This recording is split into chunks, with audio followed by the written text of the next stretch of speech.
तर पुण्यातही विसर्जन मिरवणूक यंदा तरी वेळेत सुरू होणार का असा प्रश्न आहे। मानाचे गणपती आणि इतर गणपती यांच्यात समन्वयाचा अभाव दिसून येतोय।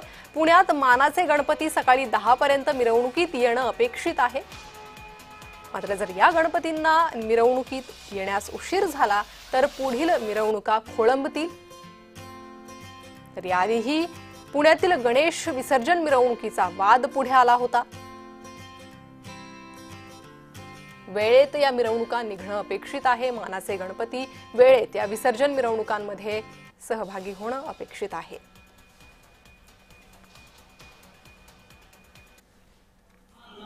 जो निर्माण झालेला होता सार्वजनिक गणेशोत्सव मंडळांमध्ये आणि मानाच्या 5 गणपतींच्या मंडळांमध्ये। मात्र आता जर आपण बघितलं असेल तर मानाच्या गणपतींच्या विसर्जन मिरवणुका या सकाळी 9:30 वाजता बेलबाग चौकातून पुढे मार्गस्थ होणार आहेत। मानाचा पहिला गणपती कसबा गणपती हा 9:15 वाजता बेलबाग चौकामध्ये असेल। 9:15चा अर्थ याचा अर्थ तो 10:10 कदाचित हा बेलबाग चौकामध्ये असू शकतो। त्याच्या पाठोपाठ मानाचा दुसरा गणपती तांबडी जोगेश्वरी हा बेलबाग चौकामार्गे तो पुढे मार्गस्थ होईल आणि नंतर हे सर्व गणपती जसे जसे पुढे निघतील तसतसे हे अलकाटॉकी चौकातून पुढे नदीपात्रामध्ये विसर्जनासाठी मार्गस्थ होतील। मात्र या सगळ्या पार्श्वभूमीवरती जर आपण बघितलं असेल तर पुणे महानगरपालिकेकडून विशेष अशी तयारी सुद्धा करण्यात आलेली आहे आणि सोबतच या सगळ्या मानाच्या गणपतींसह इतर जी सार्वजनिक गणेशोत्सव मंडळ असतील, उदाहरणार्थ दगडूशेठ हलवाई गणपती मंदिर असेल, भाऊरंगारी असेल, मंडई असेल, यांसारख्या सुद्धा गणपती मंडळ जी आहेत ती सुद्धा आता मानाच्या गणपतींच्या पाठोपाठ हे आता पुढे विसर्जन मिरवणुकीसाठी मार्गस्थ होतील।